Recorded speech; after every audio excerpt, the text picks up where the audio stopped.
Welcome, curious minds. Today we're doing a deep dive into, well, a really incredible real-world story. It's all about the fight against cybercrime. We're heading over to Bihar, India to explore this massive operation they called Cyber Prahar.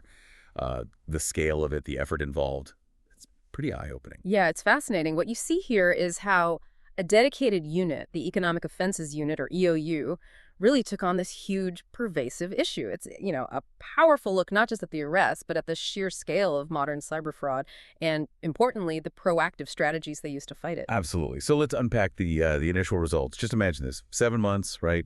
January, July 2025. And in that short time, Cyber Prahar resulted in 145 cyber criminals arrested across different districts in Bihar. That's a pretty significant hit to those networks. It really is. And if you connect that to the bigger picture, the problem was huge. The EOU itself reported over 46,000 online fraud complaints just in 2025. So to counter that flood, they blocked over 5,100 mobile numbers and more than 3,000 devices that were, actively being used for these frauds. Wow. So it wasn't just chasing individuals, it was about dismantling the tools, the infrastructure they were using. Okay, and this is where it gets really interesting for me. The money side. The EOU froze bank accounts holding a total of 57 crore rupees. That's what, around 6.8 million US dollars? Yes, a staggering amount. And that was about 23% of the total money victims had reported losing. Which is actually quite a high recovery percentage in these types of cases. And even more directly, they managed to refund about 4.5 crore rupees straight back to the victims. That's 45 million rupees. Must have made a real difference to those people. Oh, absolutely. A huge relief, no doubt. And it also highlights the sheer variety of scams they're up against. It's not just one thing. You've got complex investment frauds, simple phishing, everything. They specifically mentioned about 430 complaints just from social media platforms, and around 100 of those involve fake profiles, misleading information, that sort of thing, which is a growing problem everywhere. Right. And to help local police handle this, because these threats keep changing, they actually rolled out a cybercrime investigation manual.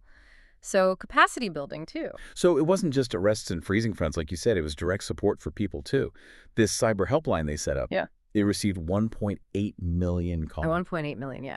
Astonishing volume. And they managed to resolve over 1,300 cases through that helpline, with, 83 needing more in-depth tech support? That interaction level is huge. It really shows you the public need, doesn't it? People need somewhere to turn. And what's also key, I think, is how the unit went deeper.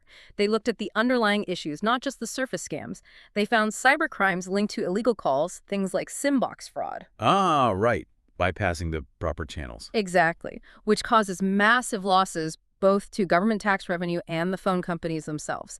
So they did raids specifically targeting this. Places like Supaul, Vaishali, Bhojpur, seized thousands of illegal SIM cards, arrested 7 more people, and sent 2 cases up for further investigation.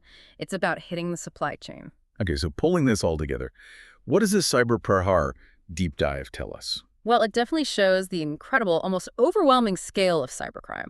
But maybe more importantly, it shows the equally incredible, dedicated, and strategic efforts law enforcement can take against it. It's a really powerful reminder, isn't it, that constant vigilance is needed, not just from specialized units like the EOU, but from all of us as individuals.